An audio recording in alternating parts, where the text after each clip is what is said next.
Welcome to the Clayton Tyner podcast, where we reframe current issues through the lens of ancient wisdom. This week, we look at the shocking news that IQ scores are dropping in the US for the first time in 100 years. We have more technology, greater convenience, more years of education, and boundless resources at our disposal. So how are we, the generation, reversing 100 years of progress? Also, John Kirby from the Secretary of Defense spoke at the White House about the urgent need for abortions to be available for all military members. Why is this essential to the armed forces, and what might it accidentally communicate about the government's view of its soldiers? Disney has once again stepped in some controversy as set photos leaked from the live-action Snow White. Some people are upset because Snow White is, well, not white, and the dwarves are not dwarfs, and not to mention I didn't see any snow in any of the pictures. So we will uncover how all of those are just distractions and dig down to the real issue plaguing this and so many other remakes. All that and one last segment that I've put off for as long as possible on Andrew Tate. Is he a villain preying on the weak and vulnerable? Is he a victim targeted by the Matrix? Is he a hero to young men looking for purpose? We will dive into the most Googled man on earth and find out all of that and more on episode 25 of the Clayton Tyner podcast.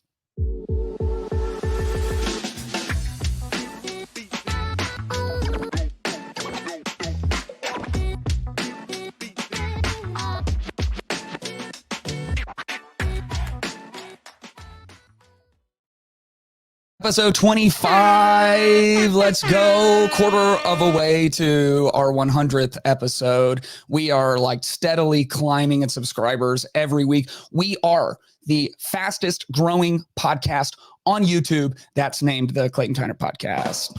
Yes. So appreciative to everyone who's watching. Man, get busy in the comments. That lets YouTube know that people are paying attention, that the content is helpful. Don't forget to subscribe. If you're listening on the RSS feed, audio only, do me a favor. At some point in the week, you're probably driving right now. That's when I listen to podcasts. But at some point when you can go to youtube.com/Clayton Tyner, subscribe to the YouTube channel. That's really where our focus is at right now. And you can follow me on Instagram and on Twitter at Clayton Tyner. Also, if you want to see what I do for my real job, you can go to youtube.com/metachurch, META church, youtube.com/metachurch. I have the great privilege of serving as the lead pastor of Metachurch. We planted almost 5 years ago. Starting August 6th, we're going into a vision series. August 20th is Vision Sunday. We're going to talk about the next 5, 10, and 15 years of Metachurch, what we believe God has for us there. So I'd love for you to check it out. If you're in the San Antonio area, you can physically come visit us. We're on the west side of town, 1207 Richland Hills. We have services on Sundays at 9:45 a.m., 11:30 a.m., and 1:15 p.m. Man, we've got an exciting show for you. If you're new to the podcast, what we do is 3 points and one more conversation. We try to take current issues and have a nuanced view, looking at them through a Christian worldview, a biblical perspective on things going on. It allows us to be a little more nuanced and hopefully a little more effective in our world. So without further ado, let's get into our 3 points.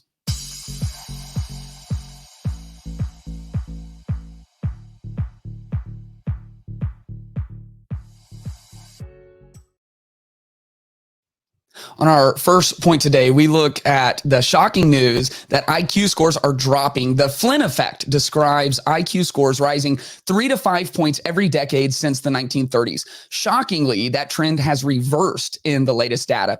That means for almost 100 years, people who had no computers, no smartphones, no artificial intelligence, people who probably never traveled outside of their home state, rode on an airplane, people without air conditioning, those people got more and more intelligent every decade. So how is it that we are the most resourced people and we are the ones who are falling behind? We have more education. Most people are starting their kids in education at like 3 years old or pre-K 4, and they're going all the way through 12th grade. More kids than ever are graduating high school. More people than ever are going on to further their education in university. And yet IQ, which doesn't just measure your ability to pass a grade, it measures your actual intelligence. It is now on the decline. And the obvious question is, how do we have more resource and more convenience and more education and more technology, and we're now seemingly getting less intelligent? That seems like the obvious question, but it also might be a part of the answer. Technology has changed things, and it's brought a level of convenience that at this point we take for granted. If you're mid 30s or above, there are some things that you did as a kid that are so unique to you that will never happen again. For instance, somewhere in lower elementary school, you started wanting to communicate with your friends outside of the school day, which meant you had to call them because there was no email and there was no text messaging. There weren't social media sites, which little kids shouldn't be on anyway, side note. You had to actually pick up a phone and call them, which meant you had to know their phone number.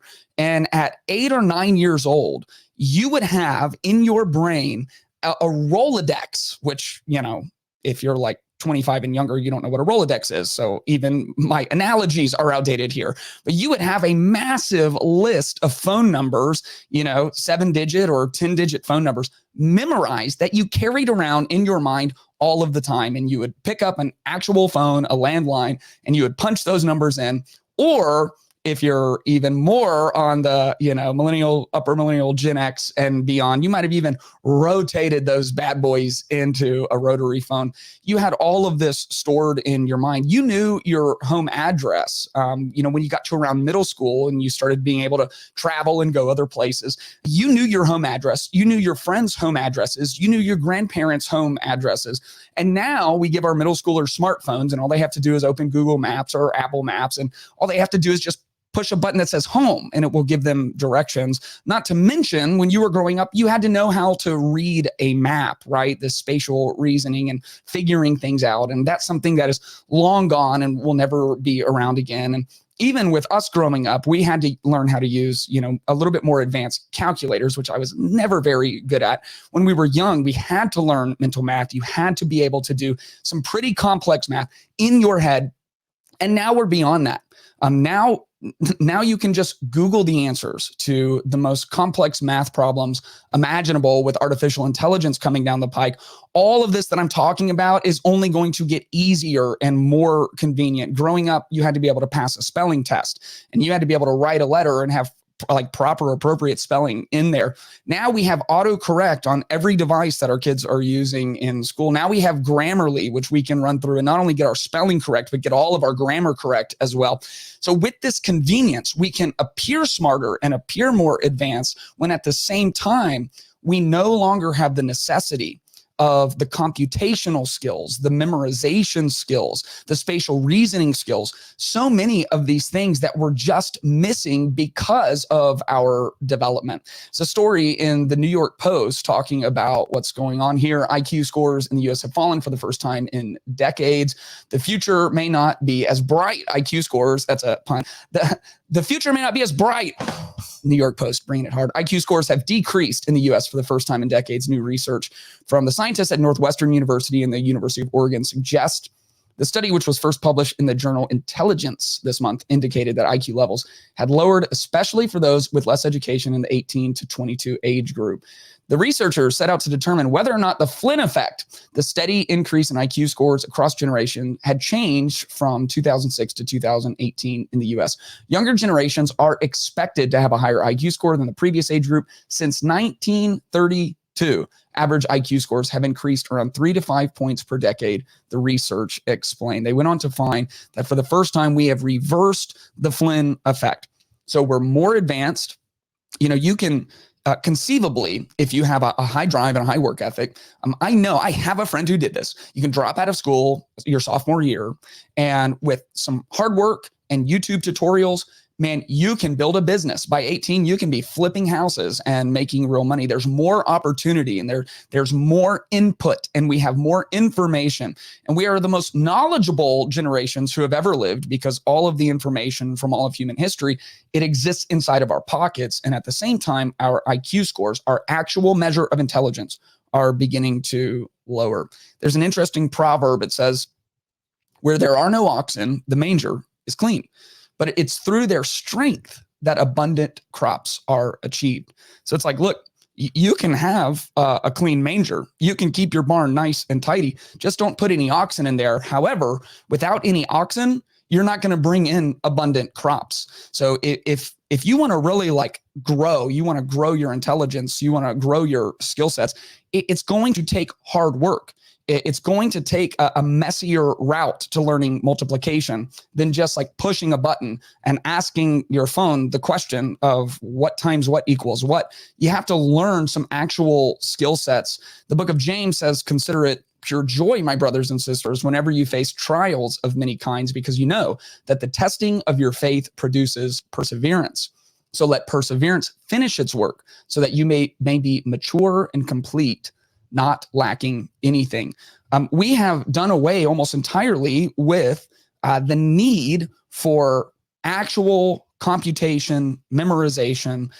Everything is so convenient and it's a huge blessing.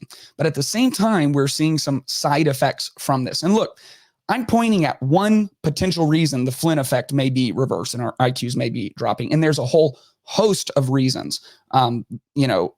What's going on inside the home, and we have more single parent households than we've ever had before. Our diets are changing and they are becoming more and more artificial, it seems, by the day. This is a multifaceted, multivariable reason that scores in the West are dropping for the first time. I do think that this is a key component of it. Plato has this famous allegory of the cave.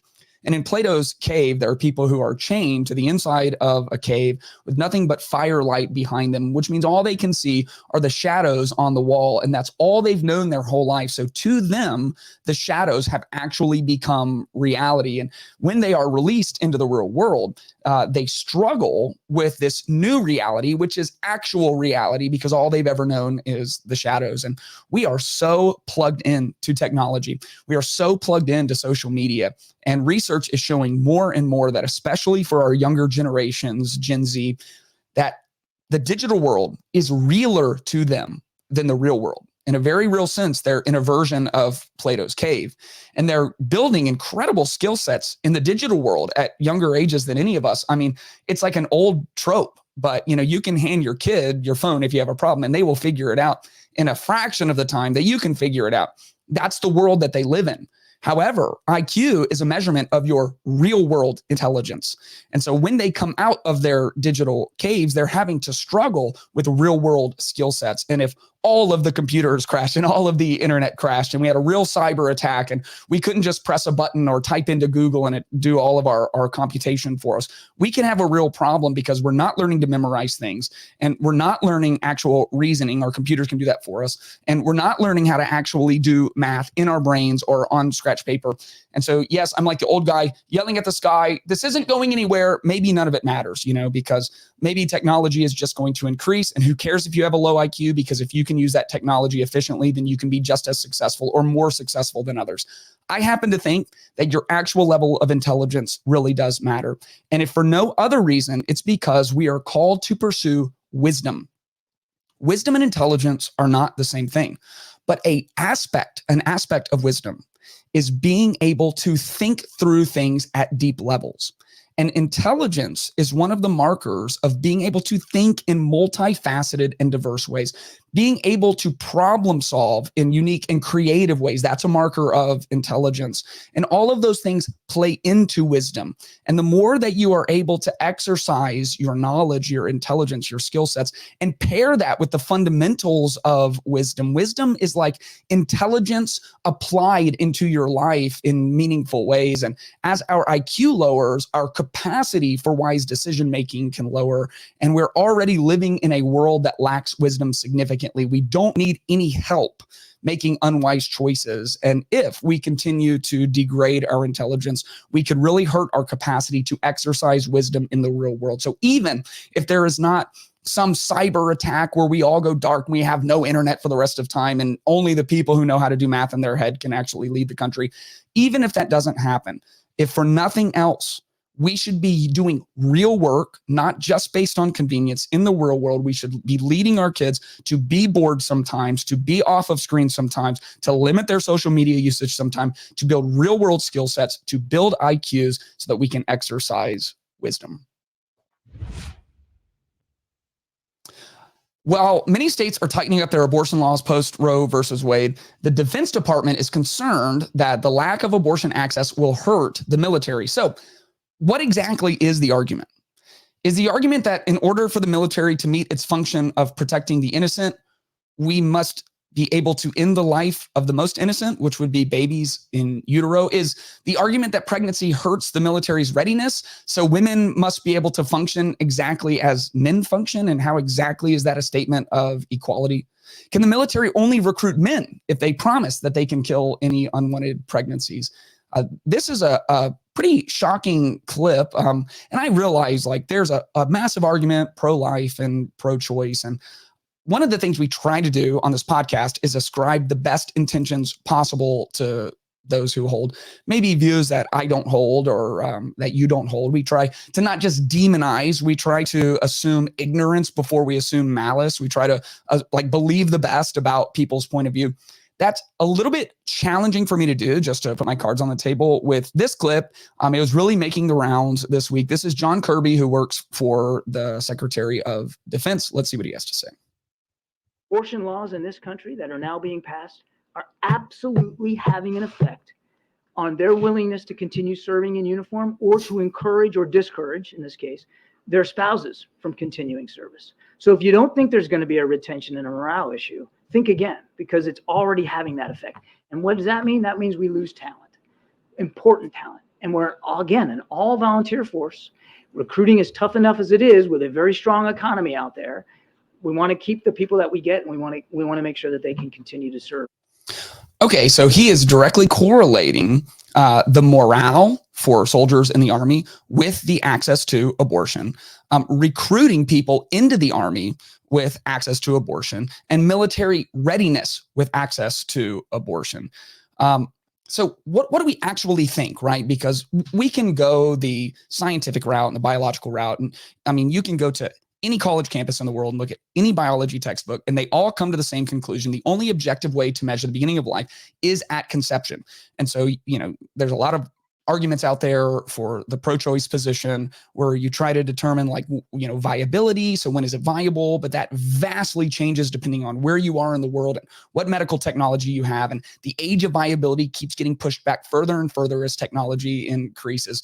There's all these kind of euphemisms like a clump of cell, or we call it a fetus instead of a baby, but fetus is just Latin for offspring. So really that doesn't solve your problem. Semantically, there's all of these ways to go about that. And a lot of people are making this a healthcare issue, or the issue of women's rights. And we should care deeply about women's rights. We just don't do that at the expense of children's rights, or especially babies' rights.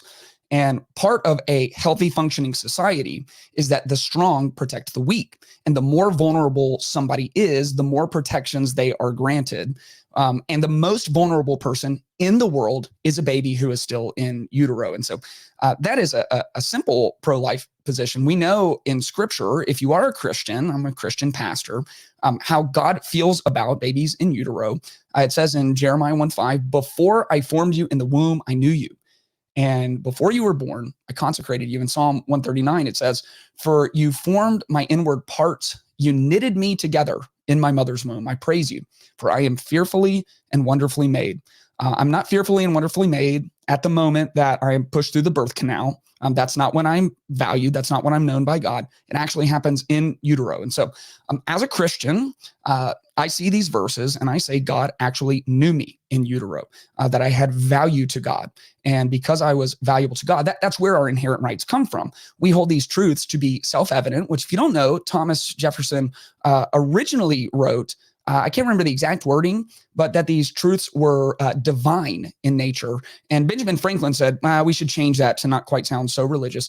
But it still has creator language in there. We hold these truths to be self-evident that all men were created equal and endowed by their creator with certain unalienable rights. So if you are a Christian, then those rights are granted by our Creator. And Jeremiah 1:5 and Psalm 139 says that your Creator knew you. You were fearfully and wonderfully made. You were knitted together in your mother's womb by your Creator in utero, which means those rights apply to you, the rights to life, liberty, and the pursuit of happiness. And the way that those rights enumerated can be thought of is as concentric, that the most significant of those is life. It is the first and the most primary of the rights, and the founding fathers agree with that. Then once your life is guaranteed, then your liberty is guaranteed. And once your liberty is guaranteed, then your pursuit of happiness, your ability to make your life, to have equal standing before the law, to work hard and make something of yourself. You can't have a pursuit of happiness without liberty, and you can't have liberty without life. So those are concentric rights. And the first, the most basic and the most important is the right of life. The military exists traditionally. Now, I think that anywhere women and men are serving equally, using their skills, serving alongside each other, the world is better for it. So let me put that disclaimer out there before I get hit real hard in the comments.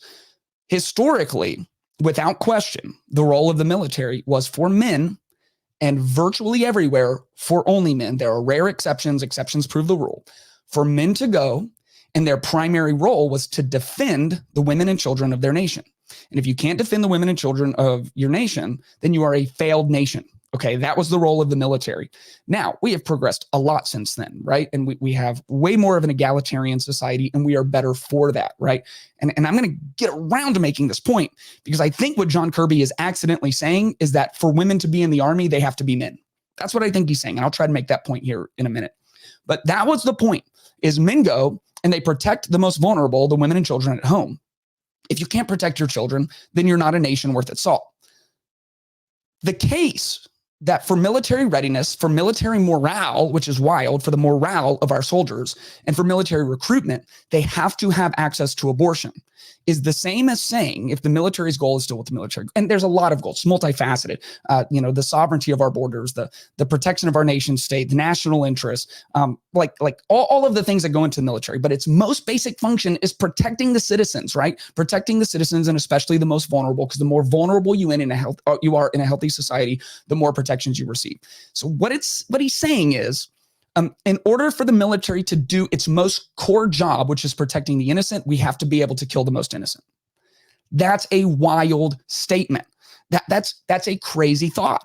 If we can't kill the children who are most vulnerable, the children in utero, then the military can't do its job of protecting the most innocent. It's just a really, really wild statement. And I think we have used these euphemisms of healthcare and women's rights, and just to give John Kirby and you, if you're pro-choice, to give you the benefit of the doubt, I think that's what we should do. That I do think that's where the heart of a lot of these arguments come from. But you got to push past the semantics of an argument to understand what it's really saying. And to me, there's no way around saying, in order for the military to have high morale and high recruitment and to be militarily ready, we have to be able to kill the innocent in order to protect the innocent. That's just wild to me. I can't get on board with that. I can't agree with that. That's outlandish to me.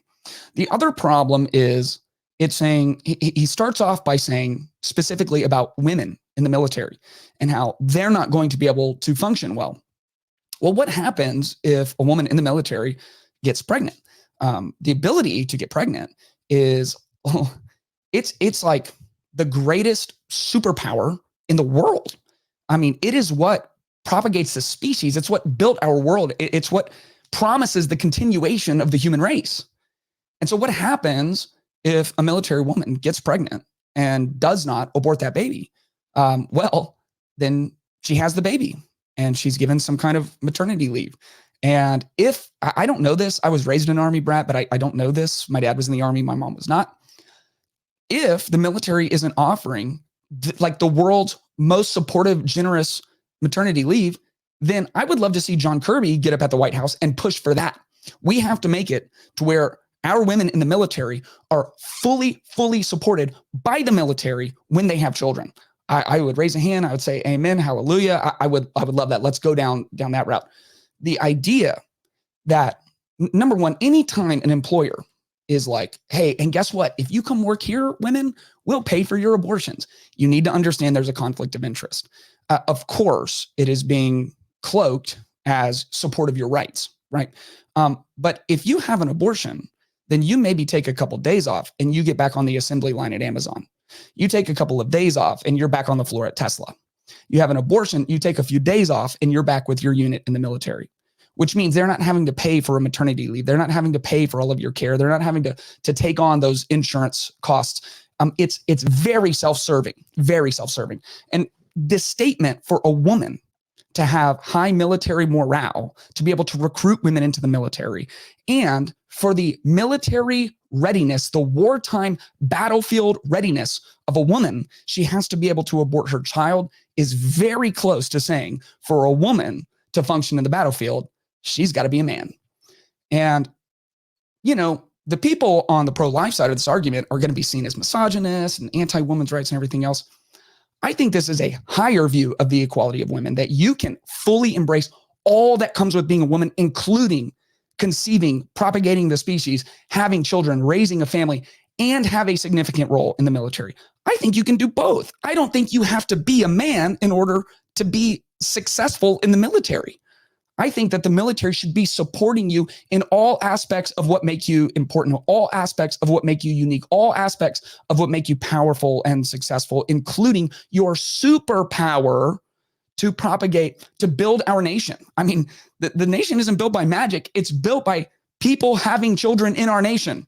And that's what the military is there to protect, our nation.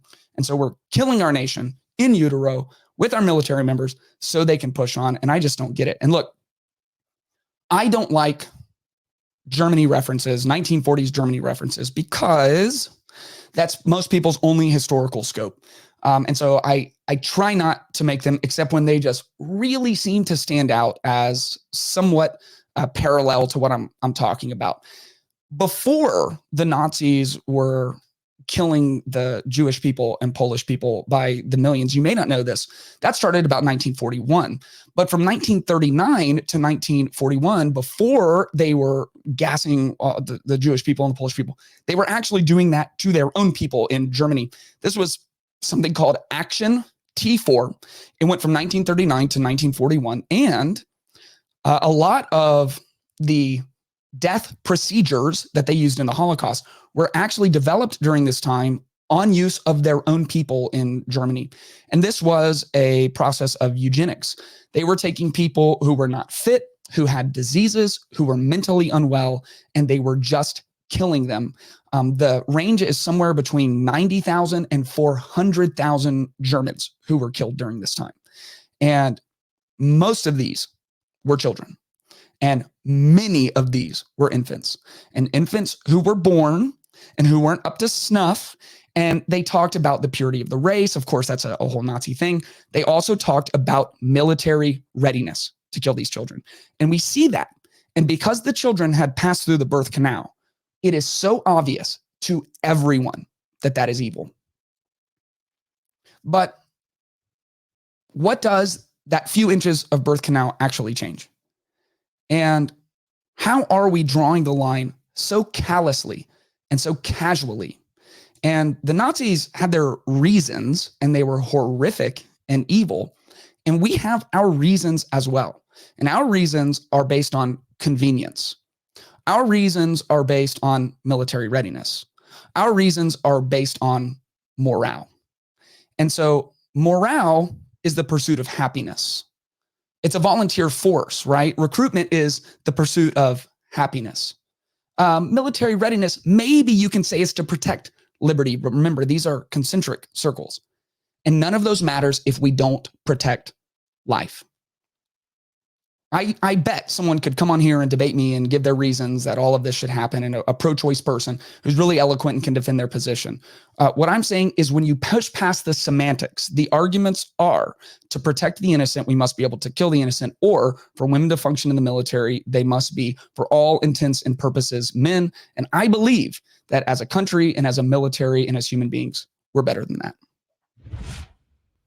Disney has once again embarked on a live action remake of its most beloved IP. This time, Snow White gets the 2023 makeover. Out with the outdated patriarchal tale of a brave young woman finding her true inner strength as a prince finds her life so valuable, he's willing to stare death straight in the face to get to her. No. This is a film of self-actualization.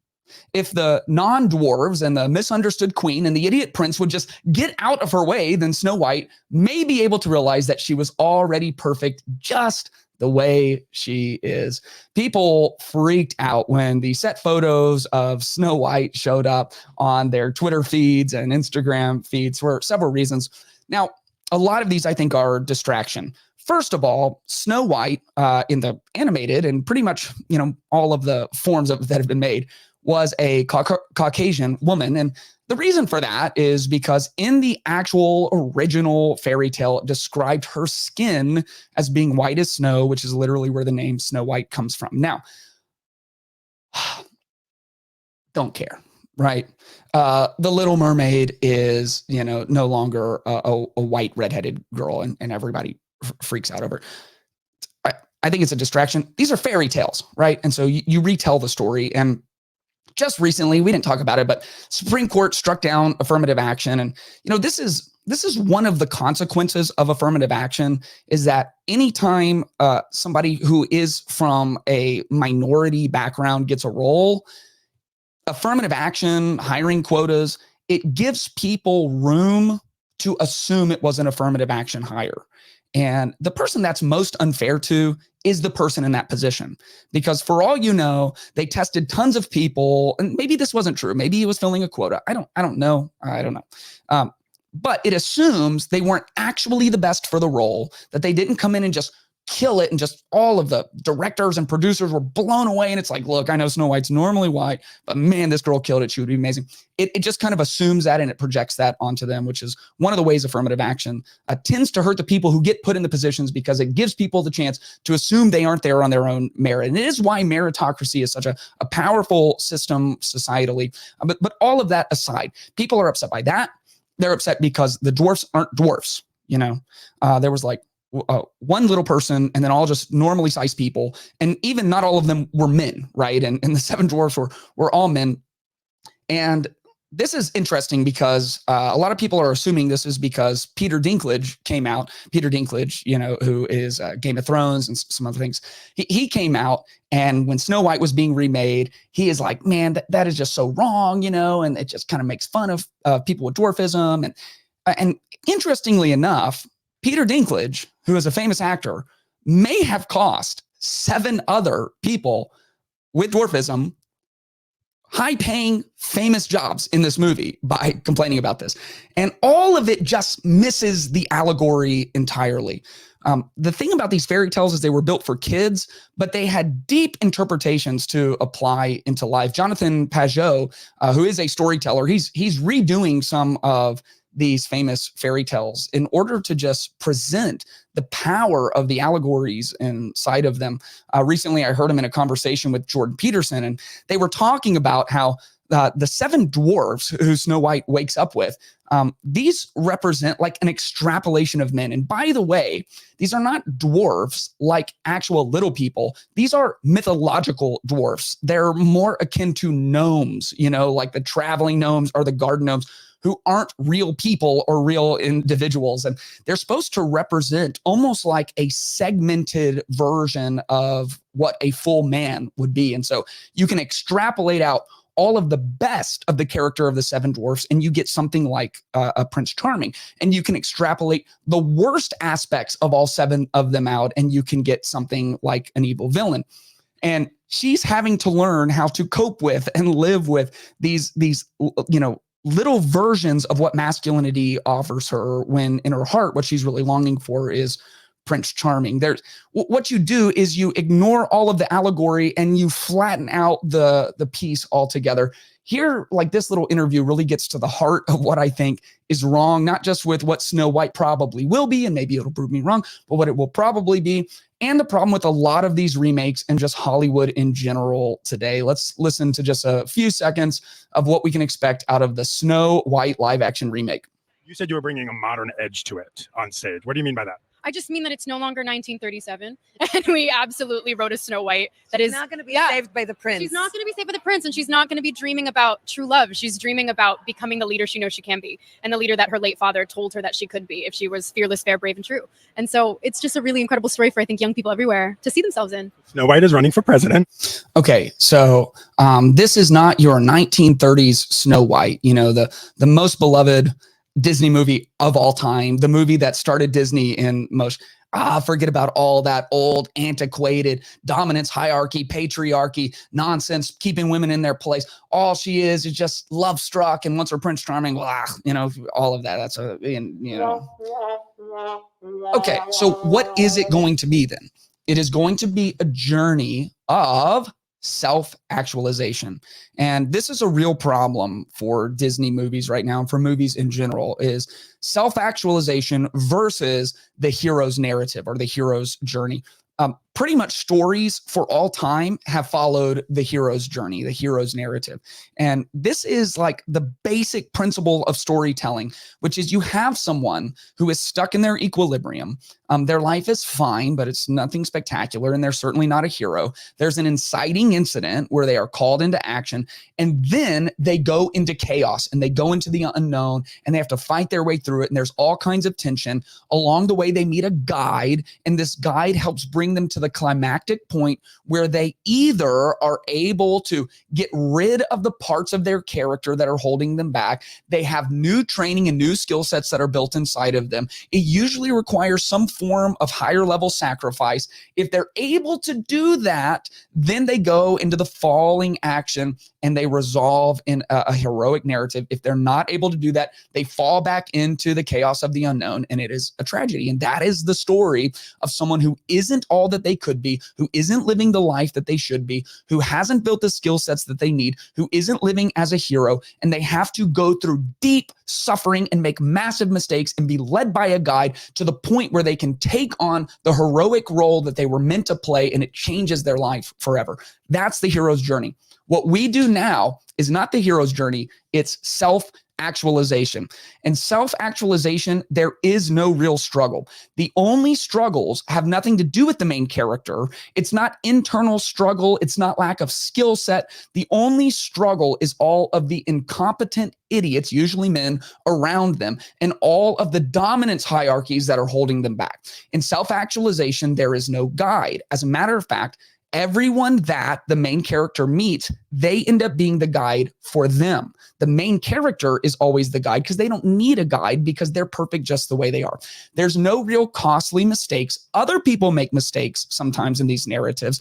And then the main character, who, remember, is already perfect, they fix those mistakes. And there's no development of missing skills. There's just the implementation of skills that have been repressed by all of the dominance hierarchy and all of the incompetent people around them.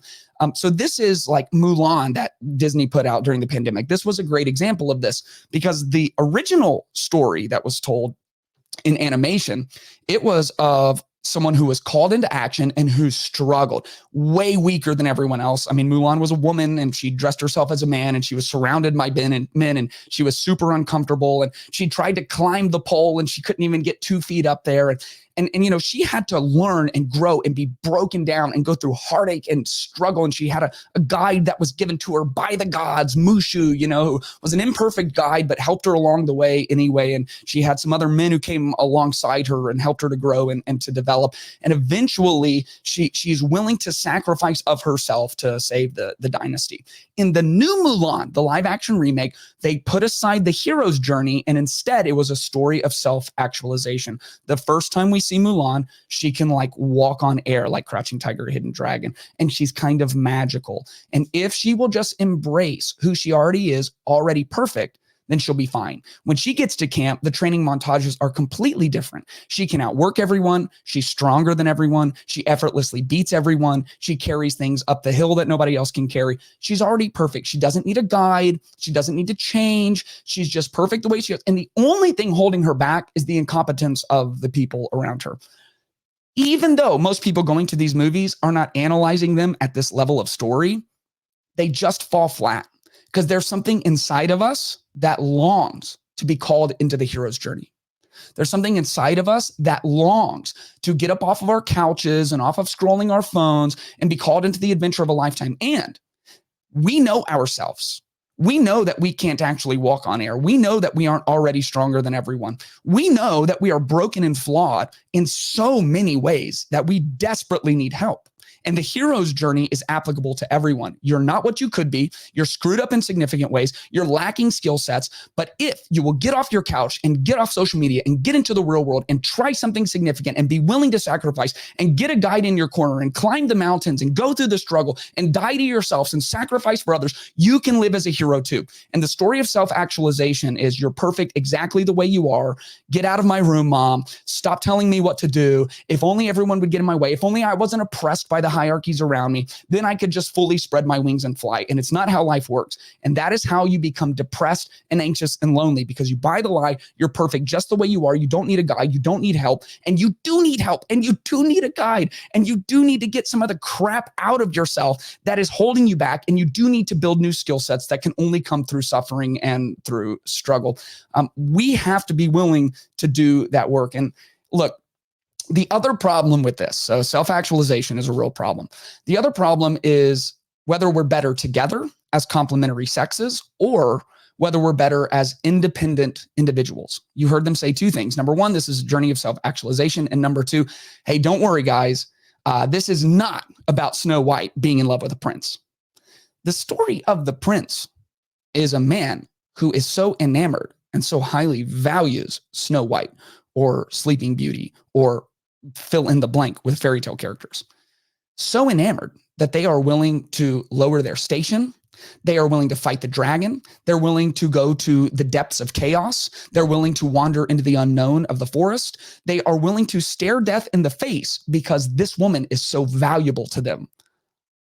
What's wrong with that? I don't understand. And in none of these stories, it's like there are co-equal heroes.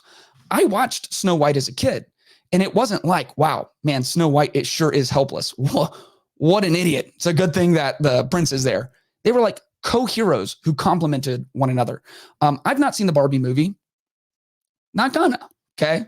I heard there was going to be a Barbie movie, and I thought, Clayton, are you going to see this? And something said to me, No!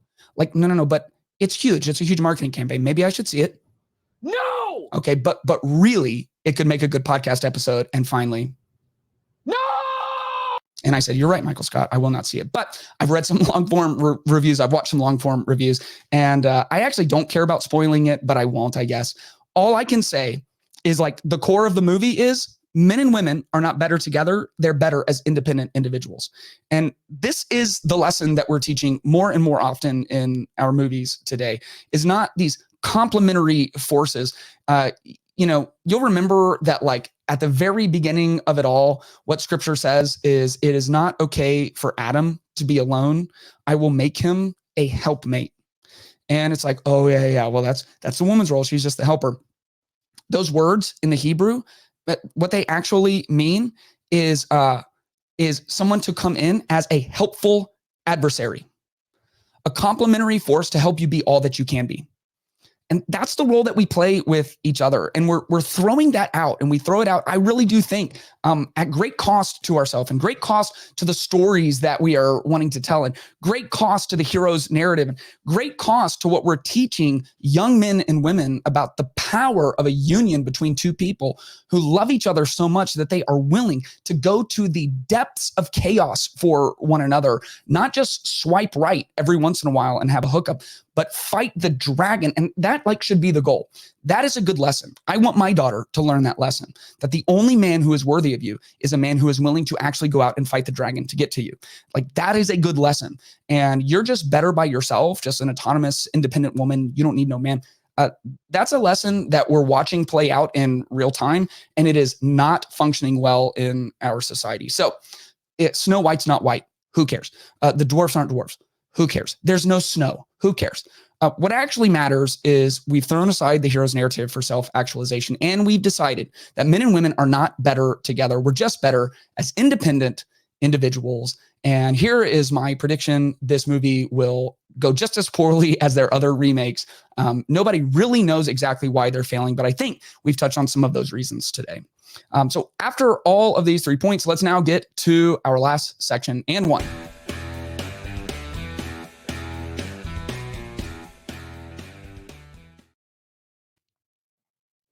Andrew Tate is perhaps the most polarizing figure in popular culture today. He is one part armchair philosopher, one part millionaire playboy, a sprinkle of shock jock comedian, and allegedly the criminal mastermind of a human trafficking operation. Some praise Tate as the answer to an anti-masculine world. Others abhor him as a sexist, dangerous example to young men. So, who is Andrew Tate? Is he a hero? Is he a victim? Or is he a villain? And the answer to that is it depends on who you ask. And the other answer to that is it depends on what carefully curated selections of videos you've watched. I felt the need, if I was going to talk about Tate, to watch at least a few of his long form interviews. And if you're someone who has a typically kind of conservative view of the world and you watch his like 2-hour sit down with Tucker Carlson, some of it's going to make you raise your eyebrow, but a lot of it you're going to go, I don't really see a problem with this guy, and he's very convincing and he's very articulate. If you watch his sit down with Paul Bet-David and some of these guys, which I didn't, let me tell you right now, I didn't watch an 8-hour interview with anybody. Sorry. But if you watch those, and I've seen the clips from it, he's very articulate. He makes some great points. And here's part of Andrew Tate's issue. And it's that he's very, very good at diagnosing a lot of things that are wrong with our modern culture. And the people who see him as a hero, this is what they see, that he is pointing at a world that seems to be increasingly anti-masculine. And he tries to push forward this kind of bravado. And a lot of his answers aren't terrible, like get up off the couch and work harder than everyone else and have confidence in yourself and keep your body in shape and do all of these things that are kind of ancient wisdom principles that will lead you to a happy and fulfilled life. The people who see him as a villain also hear the other side of his content, which is like women should be faithful to one man, but men can have as many women as they want. So that's where you move from, you can diagnose the problem of anti-masculine culture, but the solution that you give is some version of toxic masculinity. And so they see, okay, if all he's doing is properly diagnosing those things, and he's been very successful, and so he drives Bugattis and he smokes nice cigars, then maybe he's just kind of this alpha male. But then he goes into the other side of it where he has, I don't know, thousands of hours of content on the internet, and some of it is absolutely abhorrent. And so what most people have seen is his most recent content, like where he sits down with Tucker Carlson, who, whether you like him or hate him, was like the most viewed news personality for quite some time. And you watch that, and a lot of people went, maybe I had this guy wrong. Well, Liz Wheeler, who, I'll be honest, I'm not fully sure who this is, but this video was going really crazy on Twitter. And what she did is some kind of compilation that helps point out the two sides, the hero side and the villain side, all at once. We're not going to watch all of it. And there is some really foul language in here. Now, I do have a censor button. I'm going to try my best, especially to hit the F words, right? There's a few of them. I'm probably not going to bat 1,000. So if you're listening to this in the car with your kids or whatever else, just know if I don't absolutely nail the censor button, there could be some bad language in here. This is a very helpful video to show the two sides of Andrew Tate. Charged with?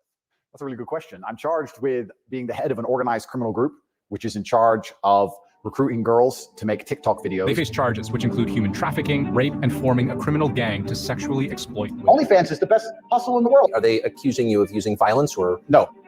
They're accusing me of using the Loverboy method, coercing them by being nice. I don't mention webcam until after I've had sex with the girl. If you're on dates and you're trying to mention it and shit, it just doesn't work. It puts them off. I'd never do that. That's disgusting. I'm not a whore. It's just not going to work. You continue as normal, no mention of webcam. You after you girl, you do the PhD test. So yeah, on CorporateTape.com, I have my PhD program, and that is PhD is a pimp and hose degree that I'm clever. Clever. Okay, that is enough to kind of get the gist. That video goes on for like 5 more minutes. You'll notice a few things in there. If you're watching, it makes a lot more sense, which, by the way, youtube.com/Clayton Tyner, subscribe, watch the video. It is helpful. what it's doing is it's juxtaposing him sitting down with Tucker Carlson, and then it's going to older clips of him where he is basically saying exactly contradictory things. So with Tucker, he's saying, man, all I did was, they're saying that I convinced some women to get on TikTok and make money.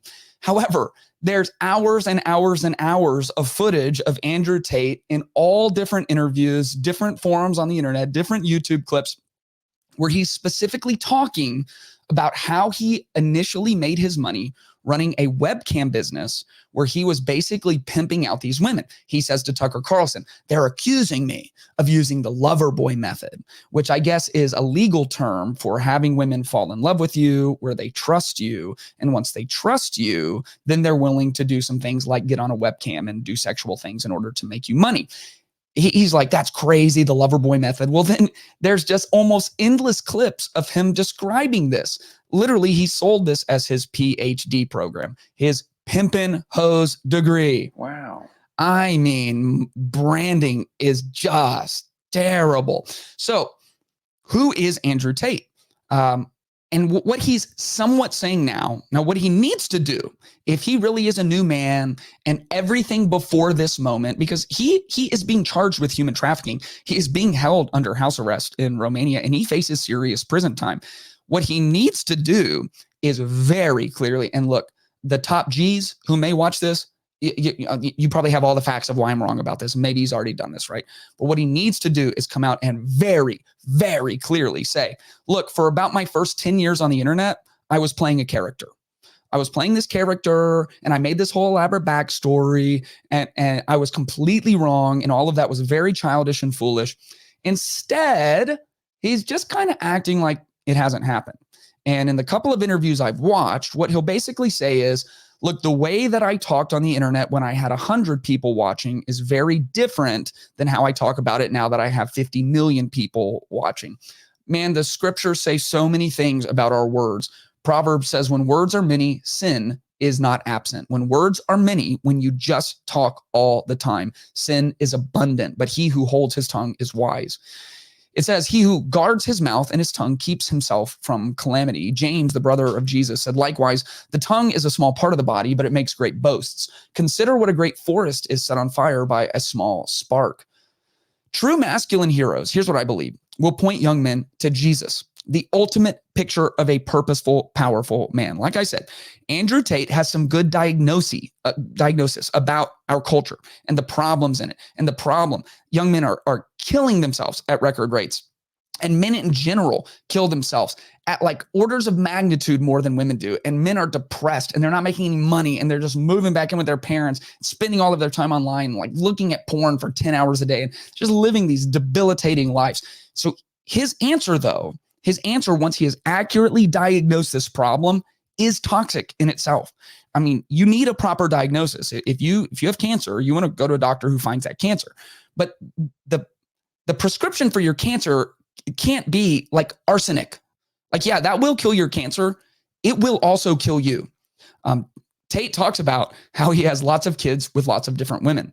Well, you can just look historically, psychologically, sociologically. We know that that is not how children thrive. He's not even taking care of his own children. And he'll say, they have everything they need. I give them all the money. I'm very present for them. But the actual dynamics of having different women with different kids, whatever it is, all over the world, because he's the top G, that is toxic. It's terrible. And the actual answer for masculinity is not toxic masculinity. It isn't going around and just like bragging about all of your women and how you can convince women to make money for you by pimping them out on webcams. And look, he might be making the case, I was making all of that up. But look, if you're a top G, you should have wisdom. And 10 years ago, 5 years ago, when he was making those videos, he was not a young man. Okay. He was already a fully formed adult. You have to have wisdom to be the top G. If all of that was made up and you put all of that incriminating evidence on the internet for everyone to see, you're an idiot, right? So very articulate. Very charismatic, an armchair philosopher, very good at diagnosing problems. Is he a hero? What happens is young men are so starved for someone to tell them it is okay to be a man. It's okay to be masculine. It's okay to work hard. It's okay to succeed. Get off of the internet all day. Stop watching porn all day. Be an actual man. Have confidence in yourself. Men in our world are so starved for that Andrew Tate has become a hero to them. Is he a villain? If even a fraction of the things that he has bragged about are true, then he has some very villainous qualities. And I think we should be very comfortable saying that. Is he a victim? He sees himself as a victim of the Matrix and that he's speaking truth to power. And that's why he's actually being persecuted. I don't know enough details to say all of that, but he is a victim to his former self. That is for sure. All of the foolish and unwise things that he said and published and put on the internet for public consumption, he is a victim first and foremost to Andrew Tate from 3 years ago. Hero, victim, villain. The masculine heroes, true masculine heroes, will point young men to Jesus. Jesus is the ultimate picture of a purposeful, the most powerful man who ever walked the earth. And I think what Andrew Tate does more than anything is he points to a hole in our churches. A hole that does not speak to what masculinity and for that matter, femininity actually look like. It doesn't have anything compelling for young men to come and to hold on to. It doesn't have any rites of passages. It doesn't have any significant roles. And what Christianity has done is it has taken the call to the adventure of a lifetime that Jesus actually gave, and it's turned it into just mostly feminized religious practices. And that's a problem, because what Jesus said is come and take up your cross, come and deny yourself every day, and then you can follow after me. That is a call to a radical adventure. Be willing to lose your life. Go to the ends of the earth. Go and rescue people whose lives are dangling in between eternal torment and eternal paradise. That is the call to something that awakens the masculine instinct inside of men. And it is a correct diagnosis that also has a correct prescription. Give your life away. Love others more than you love yourself. Put others ahead of yourself. Serve humbly. Be willing to work hard. Raise up a family, one wife. Raise your kids. Be there for them. More than money and the occasional trip to Dubai. Actually be there for them. It is the prescription of how to not only live a masculine life, but to live a heroic life. And as long as the churches abdicate their responsibility to call young men into actual action, the more there will be a vacuum that men like Andrew Tate can come in, point at the right diagnosis, get the adoration of young men, and then give them prescriptions that are toxic, that will only lead them down the wrong paths. I'm so glad that you joined us for episode 25 of the Clayton Tyner podcast. Remember, you can follow me on Instagram and Twitter at Clayton Tyner. That's Clayton Tyner. And don't forget to subscribe here on YouTube. If you listen only, youtube.com/Clayton Tyner. Again, that's Clayton Tyner. Make sure that you help us build this channel so more and more people can get in front of this content. Get busy in the comments. Share this with your friends. I love you guys, and I'll see you on episode 26.